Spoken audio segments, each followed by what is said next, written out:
Fala, galera da JNI! Bom dia, Igreja do Senhor! Bom dia, Igreja do Senhor! A graça e a paz do nosso Senhor Jesus, amém?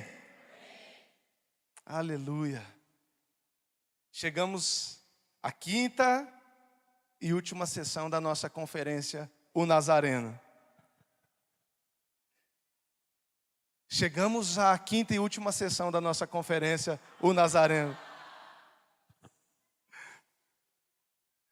E o que podemos dizer, pois, à vista dessas coisas? Se Deus é por nós, aquele que não poupou o seu próprio filho, mas por todos nós o entregou, será que não nos dará e não nos tem dado nesses dias graciosamente com Ele todas as coisas? Deus tem sido gracioso com a gente, igreja? Como Deus tem sido gracioso conosco nesses dias. Eu quero que você não tenha dúvida, por favor, dúvida alguma no seu coração de que tudo que aconteceu, que está acontecendo e que acontecerá conosco depois dessa primeira conferência distrital, aconteceu pela graça do nosso Deus. Ele é bom e tem nos alcançado nesses dias. E o que você tem aprendido? Pergunta para a pessoa do seu lado aí, o que você aprendeu esses dias? Pergunta para ela, Deus tem falado com você? Eu tenho percebido que durante esses dias, nós temos aprendido que Deus, faz assim para a pessoa do seu lado, fala, Deus nos vê. Sim ou não? Não foi somente Natanael que foi visto pelo Nazareno. Deus te vê. Deus nos vê. Deus está nos vendo essa manhã. Nós temos aprendido nesses dias que Deus nos restaura. Que não foi somente Pedro que teve o seu coração, a sua comunhão e o seu chamado restaurados pelo Nazareno. O Senhor está restaurando aqui nesses dias corações. O Senhor está restaurando nesses dias aqui comunhão. O Senhor está aqui restaurando nesse dia chamados. Que o Nazareno está presente. O Nazareno está aqui entre nós. Nós temos aprendido nesses dias que o Senhor nos ensina sempre. Ele é manso, Ele é humilde de coração. E o Senhor tem ensinado para nós nesses dias. Quem participou dos workshops aqui? Amém? Quem foi abençoado nos workshops? Dá uma glória a Deus. O Senhor tem nos ensinado que a identidade do Nazareno muda tudo. A identidade do Nazareno muda tudo. O Senhor tem nos ensinado que o Nazareno nos chama para uma caminhada com Ele. E o nome dessa caminhada é discipulado. Quantos desejam caminhar mais perto do Senhor depois desses dias? Deus tem nos ensinado que há uma forma de viver que agrada a Deus, chamada vida com propósito. Quantos têm recebido mais propósito do Senhor para a sua caminhada durante esses dias e vão sair daqui com uma convicção do seu propósito, da sua missão, do seu motivo de existir? O Senhor tem nos ensinado que a vida espiritual é simples. Como é a vida espiritual? Mas ela requer disciplina. Sim ou não? O Senhor tem nos ensinado que precisamos levar o Evangelho ao mundo. Aqui atrás de nós está escrito o quê? O Nazareno, em diversas línguas, porque o Senhor virá para buscar povos de todas as línguas, de todas as tribos, de todas as raças, de todas as nações que Ele comprou para si pelo seu precioso sangue. E nós precisamos levar o Evangelho ao mundo. Quantos têm aprendido isso esses dias aqui? Porém, nós levamos o Evangelho ao mundo a partir da onde nós estamos. Aqui agora, nas palavras do amado pastor Manuel Lima, ninguém deveria pregar na China sem antes começar pregando na sua esquina. Nós temos aprendido durante esses dias que Deus nos chama de volta à essência. Quantos estavam aqui ontem à tarde? Deus nos chama de volta à essência, assim como aqueles primeiros discípulos de Jesus, e assim como aqueles primeiros nazarenos que se reuniram em 1895 em uma tenda branca em Pollard Point. Nós somos chamados para viver uma vida simples, porém uma vida poderosa. Uma vida simples, porém uma vida poderosa. O Senhor tem nos chamado para a compreensão de que Ele é o nosso Senhor, e não uma celebridade. Não uma celebridade que nós curtimos aos domingos pela manhã, aos domingos pela tarde, aos domingos pela noite. E esse domingo temos uma oportunidade de passar o dia como Davi. Me alegrei quando me disseram: vamos à casa do Senhor. E 3 cultos nesse domingo nessa igreja. 3 ministrações diferentes. E os pastores Steven, Rip e Bernard estarão compartilhando também com a gente. Logo mais tarde e logo mais à noite. Mas Jesus não é uma celebridade. Ele precisa ser o nosso Senhor. E a nossa bola de basquete precisa estar nas suas mãos. A nossa vida precisa estar nas mãos do Senhor. Quantos foram convidados a entregar algo ao Senhor ontem aqui essa noite? E assim chegamos, linda igreja do Senhor, à última sessão dessa conferência. E precisamos fazer uma pergunta sincera aos nossos corações.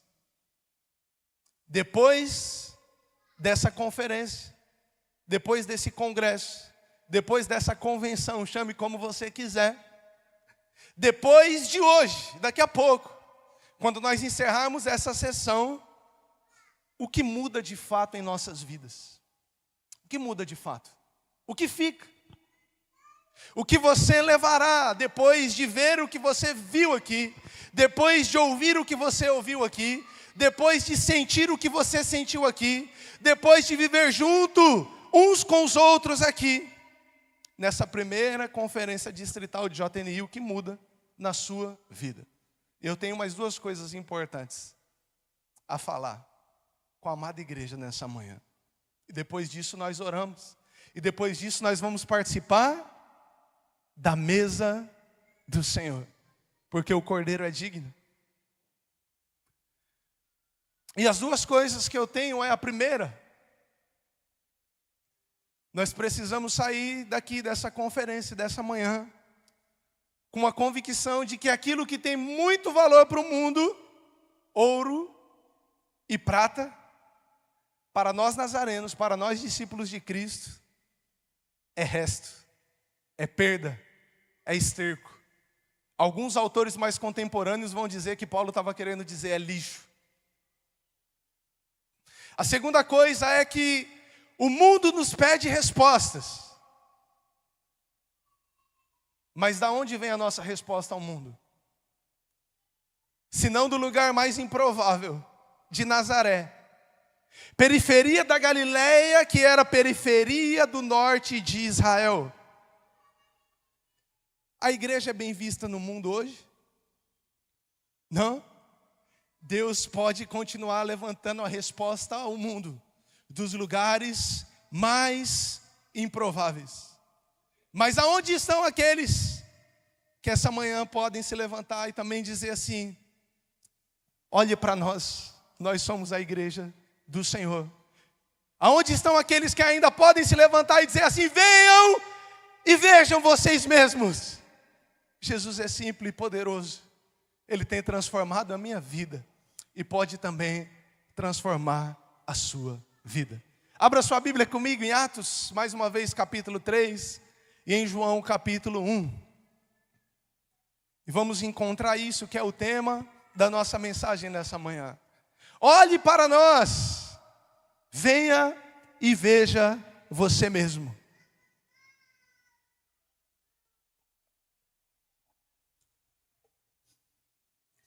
Atos capítulo 3, a partir do verso de número 1, a palavra do Senhor Jesus nos diz assim: certo dia, por volta das 3 da tarde, Pedro e João foram ao templo orar. Um homem aleijado de nascença estava sendo carregado. Todos os dias ele era colocado à porta do templo chamado Formosa, para pedir esmolas a quem entrasse no templo. Quando ele viu Pedro e João, que iam entrar, pediu-lhes dinheiro. Pedro e João se voltaram para ele. E aí? Pedro e João se voltaram para ele. Olhe para nós. A igreja pode repetir essa manhã? Olhe para nós, disse Pedro. O homem ficou fixamente a olhar neles e esperando receber alguma esmola. Pedro, no entanto, lhe disse: não tenho prata e nem ouro, mas lhe dou o que tenho. Em nome de Jesus Cristo, o Nazareno, levante-se e ande. Então Pedro segurou o aleijado pela mão e o ajudou a levantar-se. No mesmo instante, os pés, os tornozelos do homem foram curados e fortalecidos. De um salto ele se levantou e começou a andar. Em seguida, caminhando, saltando e louvando a Deus, entrou no templo com eles. João capítulo 1 e verso de número 45. Filipe foi procurar Natanael e lhe disse: encontramos aquele sobre quem Moisés na lei e os profetas escreveram. Seu nome é Jesus de Nazaré, filho de José. Verso 46. Como foi que Natanael exclamou? Nazaré! Exclamou Natanael. Pode vir alguma coisa boa de Nazaré? E aí? Venha e veja você mesmo. A igreja do Senhor pode repetir essa manhã? Venha e veja você mesmo, respondeu Filipe. Pai, essa é a sua palavra, essa é a sua igreja. Nós te damos graças por tudo que o Senhor já tem falado, ministrado, mostrado, feito em nosso meio, feito em nossas vidas, feito na sua igreja, Pai. E agora nós te pedimos graciosamente, Deus, nos ajuda a levarmos desse tempo, dessa conferência, aquilo que é realmente importante, aquilo que o Senhor quer usar nas próximas semanas, meses, anos da nossa vida, para a sua glória e para o seu louvor, para que o seu evangelho prossiga sendo anunciado com graça, com poder, por onde nós andarmos e até que o Senhor venha, no nome de Jesus, em nome de Jesus. Amém, amém e glória a Deus. Amém? Glória a Deus. Olhe para nós, venha e veja você mesmo. Você poderia falar isso para a pessoa ao seu lado? Diga para ela: olhe para nós, venha e veja você mesmo. Dois chamados da palavra de Deus, dois chamados de discípulos de Jesus. Tem discípulos de Jesus aqui? Essa noite? Queridos, a igreja passa por crises e não é de hoje. Quando esse tema vem ao nosso coração é porque nós sabemos que a igreja no mundo, mas de forma especial a igreja brasileira, na qual eu e você fazemos parte, tem muito ouro e tem muita prata. Esses dias mesmo ficamos sabendo de uma própria igreja na nossa cidade que gastou em apenas um telão alguns milhões de reais.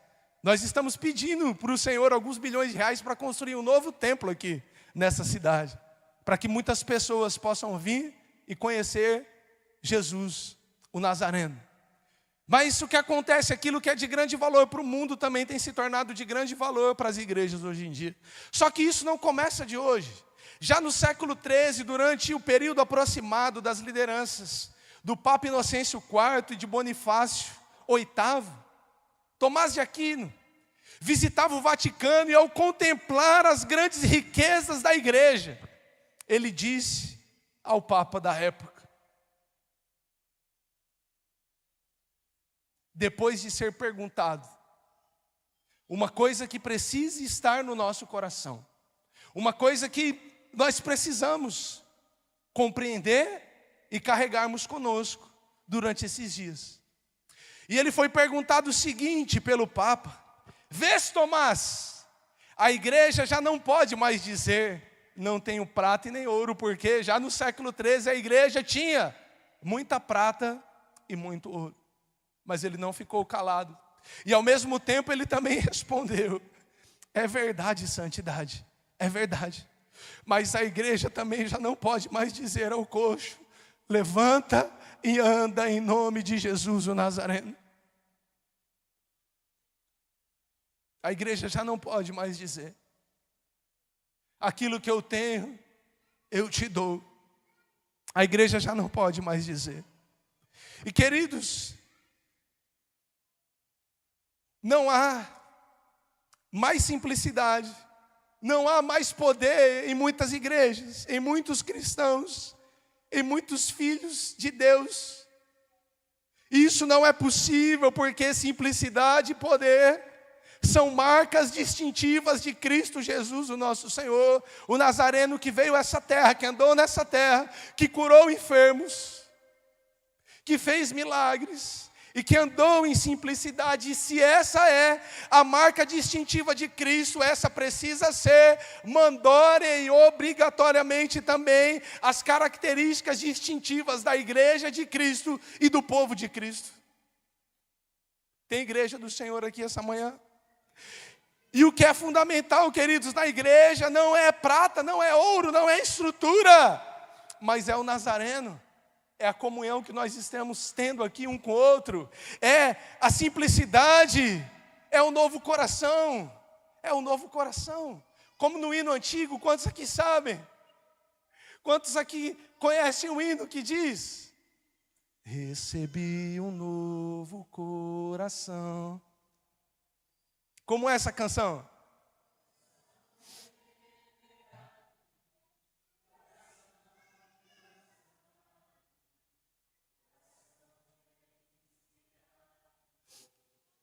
E o fruto? E o fruto desse novo coração?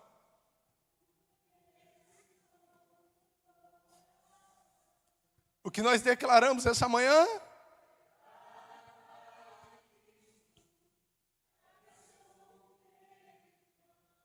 Que é precioso na igreja. As pessoas são preciosas, pois nós somos corpo.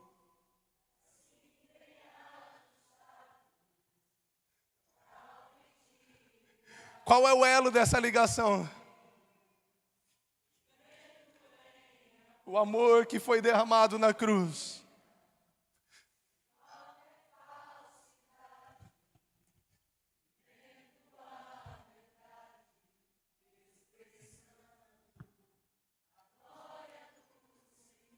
Uma família do quê? Olhe para a pessoa do seu lado. Diga para ele, diga para ela: precioso és para mim.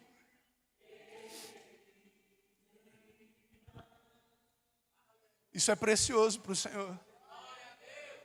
Isso revela Jesus ao mundo, Jesus, o Nazareno ao mundo. Essa oração sacerdotal de Jesus, no capítulo 17 de João, dizendo que ele rogava para que o mundo pudesse enxergar por meio da comunhão da igreja, Cristo Jesus, o nosso Senhor. E essa manhã, igreja do Senhor, o convite para nós é: nós precisamos decidir. Nós precisamos sair dessa conferência com uma decisão. Nós queremos viver uma vida milionária ou uma vida missionária? O que você quer viver? Depois desses 3 dias, depois de ver, depois de ouvir, depois de sentir, depois de vivermos tudo que nós estamos vivendo, será que alguém aqui pode dizer ao Senhor e à igreja do Senhor: eu quero viver uma vida em missão? E não ostentando como as celebridades e como as personalidades do mundo gospel têm mostrado nos nossos dias de hoje. Nós precisamos decidir isso. A igreja hoje dispõe de muitos recursos, de muito ouro, de muita prata, como nunca antes, muito mais do que no século 13, muito mais. A igreja dispõe de recursos, mas será que ela ainda pode dizer, como Filipe a Natanael, pode vir algo bom da igreja ainda?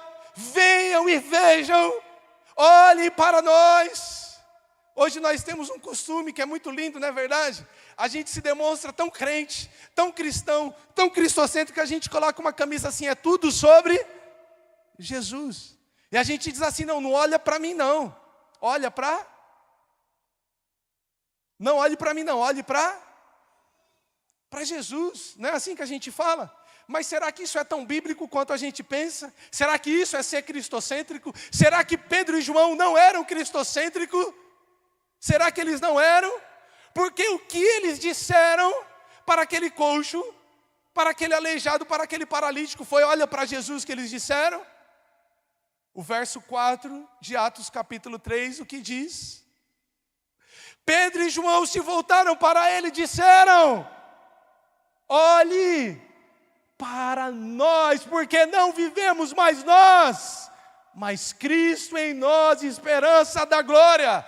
Cristo em nós, a ardente expectativa da criação, está aguardando a manifestação dos filhos de Deus, dos discípulos de Deus, da igreja de Deus, dos verdadeiros nazarenos.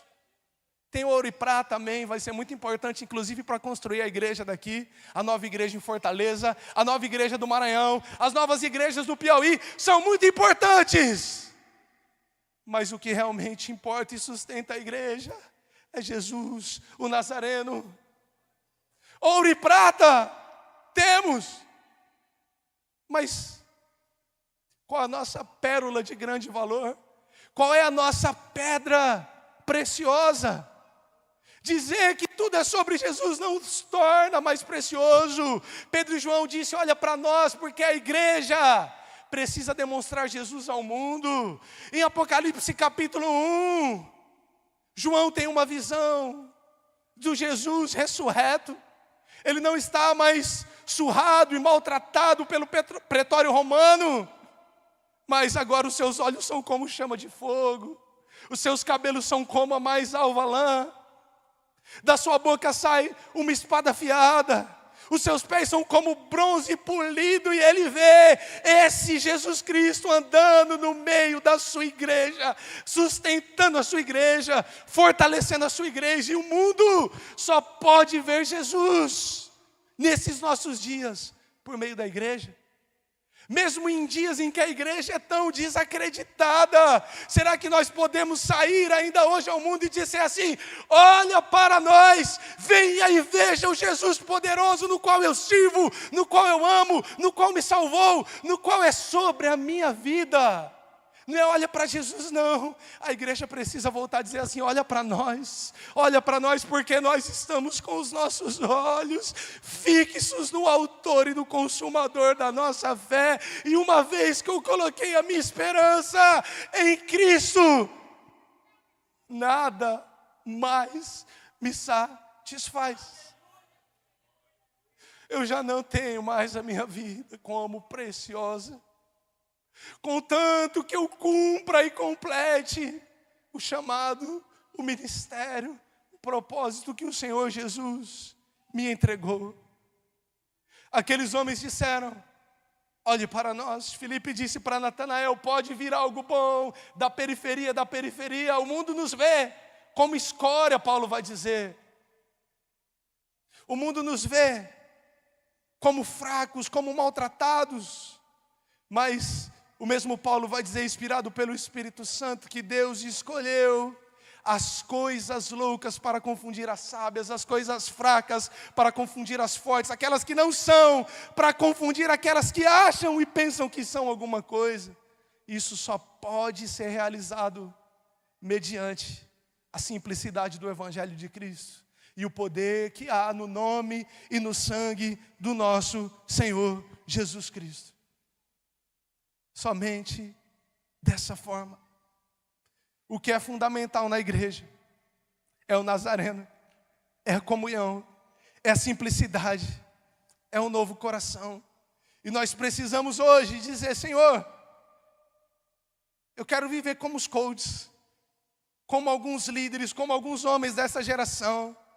Então precisamos dizer: eu quero viver uma vida em missão, simples, mas poderosa. Porque se você quiser viver poderosa, mas não viver simples mediante o poder do Evangelho, o seu poder é um poder falso, não é dinamis, não é dinamite, não é Evangelho, não é poder de Deus para salvar aquele que crê. E sabe, amados, há 4 anos atrás, antes de recebermos e nos entregarmos ao chamado de virmos ao Nordeste, o Senhor me permitiu prestar serviços de tecnologia na área em que eu sou formado, em uma incorporadora multinacional que vende apartamentos de altíssimo padrão. Altíssimo padrão. A partir de 5 milhões de reais, um apartamento simples. Para eles, simples. A partir. Daria para construir toda a base da nossa nova igreja já, né? E isso 4 anos atrás. Quando estivemos em São Paulo agora, fui passar para ver um dos apartamentos aonde eu tinha que ficar lá no stand, cuidando da parte de tecnologia. O que era 5, 4 anos atrás já é 7. Subiu 40%, valorizou em 4 anos. E queridos, em um desses apartamentos milionários, eu estava trabalhando nesse stand de vendas. E vendo muitas pessoas entrando e saindo, planejando e comprando. E ali, queridos, aquele que era um sonho de consumo para muitas pessoas, era o meu escritório do dia a dia. Eu que cresci em Osasco também, um lugar simples. Você sempre vai ouvir falar de São Paulo assim: Osasco e Carapicuíba, é perigoso, não é, pastor João Mateus? Eu estava ali onde tudo era milimetricamente planejado e arquitetado. E eu gosto muito, como já me perguntaram aqui, de cozinha, né? Quem a parte da casa preferida é a cozinha aí? Eu gosto bastante. E a cozinha daquele apartamento planejado, eu sempre ficava lá, pegava o notebook, às vezes sentava numa bancadinha, né? Tinha os cafezinhos gostosos lá, que normalmente eu não tenho na minha casa, só quando alguns irmãos aqui convidam que eu tomo esse café. Mas naquele apartamento planejado, 3 itens me chamaram muita atenção. 2 deles na cozinha. O primeiro era a cafeteira. O segundo era a torradeira. Esses 2 itens me chamaram muita atenção porque eram muito bonitos. E eu pensei assim: quero ver quanto custa porque o apartamento é caro, não tenho planos de ter. Mas talvez ter uma cafeteira e uma torradeira seria uma bênção, Ayrton. Mas quando fui consultar aquela cafeteira, os valores dela eram a partir de 5 mil reais. E a torradeira era a partir de 3 mil reais. Eu achei muito complicado. Aquilo que era simples para algumas pessoas que estavam visitando, eu achei muito complicado aquilo. Mas um terceiro item me chamou muita atenção naquele apartamento, naquele prédio de 150 metros quadrados. E no banheiro um item também me chamou muita atenção. Um sabonete muito cheiroso. Quem gosta de cheiros aí? E eu pensei assim: que sabonete cheiroso. Eu quero pesquisar o valor para mim ter ver se eu levo uma barrinha dessa daqui única para minha esposa. E ao pesquisar aquele sabonete Tânia Bulhões, eu descobri que a barrinha simples de apenas 120 gramas era na época a partir de 50 reais. Um sabonete, eu falei: nossa, dá para comprar muito Dove. Deixa quieto. E queridos, a proposta do mundo é de uma vida pomposa, é de uma vida regalada. E eu desejo que você possa ter uma cafeteira, uma torradeira, um sabonete desse e me chama para dormir na sua casa, porque eu tomo café e ainda tomo banho. Nada contra, que o Senhor te abençoe e te prospere. Mas eu queria que ficasse muito claro para nós nessa manhã, que esse não é o chamado de Jesus o Nazareno para nós.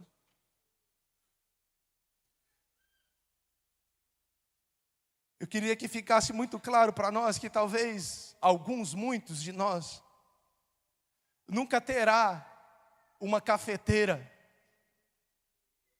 de 5.000 reais. Mas embora o café seja um líquido tão gostoso, tão precioso, quase que um líquido sagrado para alguns, quase. Pegou o parênteses aí? Quase.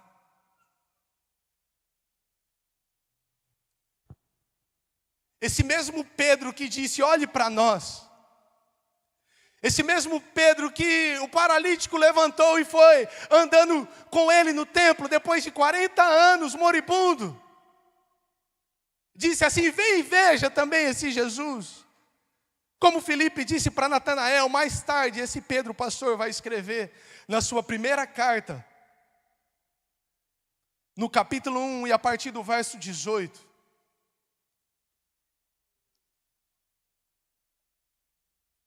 Dizendo à igreja, a igreja está aqui essa manhã, amém? Pois vocês sabem que o resgate para salvá-los do estilo de vida vazio que herdaram dos seus antepassados, não foi pago com simples ouro, ou prata, ou cafeteira, ou torradeira, ou sabonete, que perdem o seu valor. Mas o resgate que foi pago para salvá-los do estilo vazio de vida que vocês herdaram dos seus antepassados, verso 19, foi com o precioso sangue do Cordeiro de Deus, sem pecado, sem mancha, sem ruga, sem mácula, escolhido antes da criação do mundo, mas que agora, nesses últimos tempos, foi revelado por causa de vocês. Foi com o sangue precioso de Cristo. Talvez você jamais vá tomar um café do Lupe Koala, o cafezinho, a porção mais cara, aquele bichinho que come e depois defeca. Mas há um líquido muito mais precioso derramado sobre a sua vida. É o precioso sangue do Cordeiro de Deus que tira o pecado do mundo.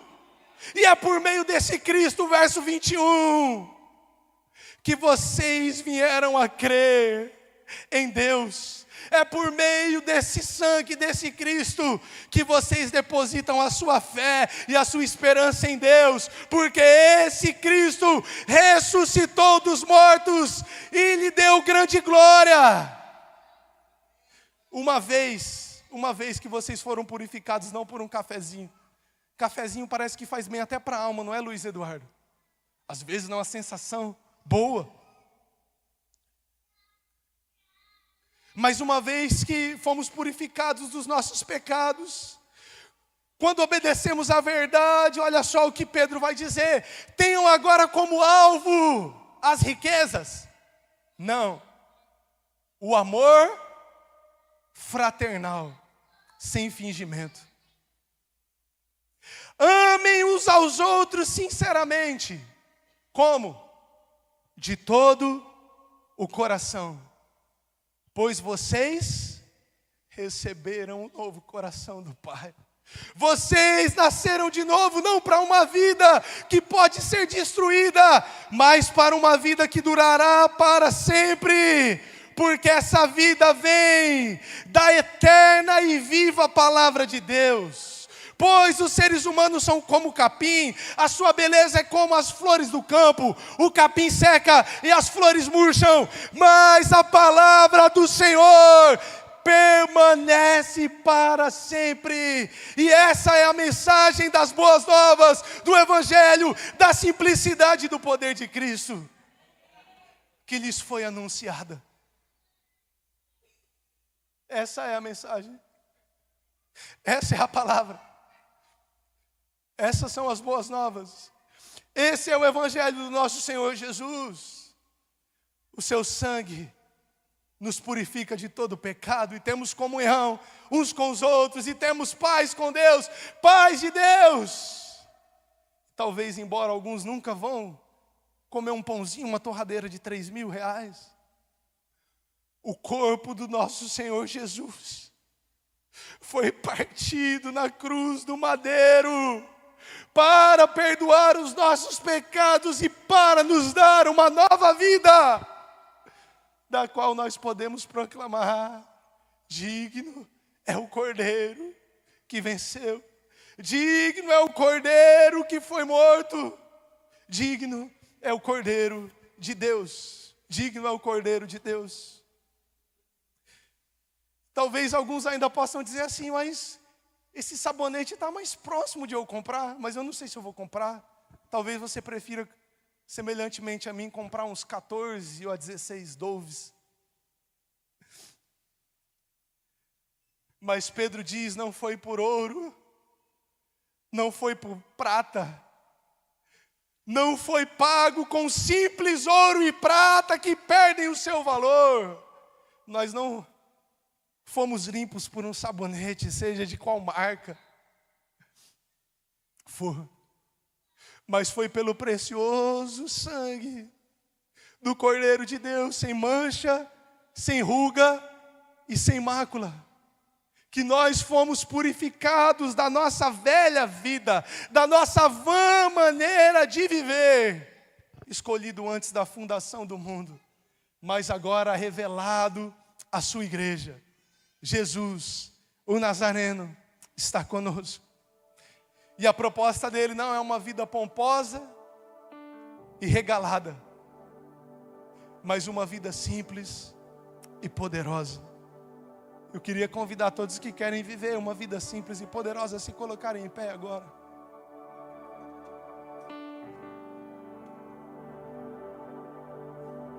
Nós vamos participar da mesa da ceia do Senhor. Mas antes você vai colocar o seu coração diante do Senhor, e aquilo que tem muito valor para o mundo, se você colocar os seus olhos em Cristo, na sua beleza, na sua santidade, na sua pessoa, no seu amor, no seu sacrifício essa manhã, você verá a beleza que há nele. E semelhantemente o apóstolo Paulo, você verá todas as demais coisas perderem o seu valor, e Cristo estará em primeiro lugar na sua vida. Cristo estará em primeiro lugar no seu coração. Enquanto o louvor ministra essa canção, se você quer assumir o compromisso diante do Senhor hoje de viver uma vida em missão, uma vida missionária, não envolvido, mas comprometido com a obra de Deus, com o reino de Deus, com as pessoas, põe a mão no seu coração e cante essa canção com todo o seu coração, enquanto os líderes de juventude vão chegar aqui à frente para servir a ceia do Senhor. Cante essa canção com todo o seu coração.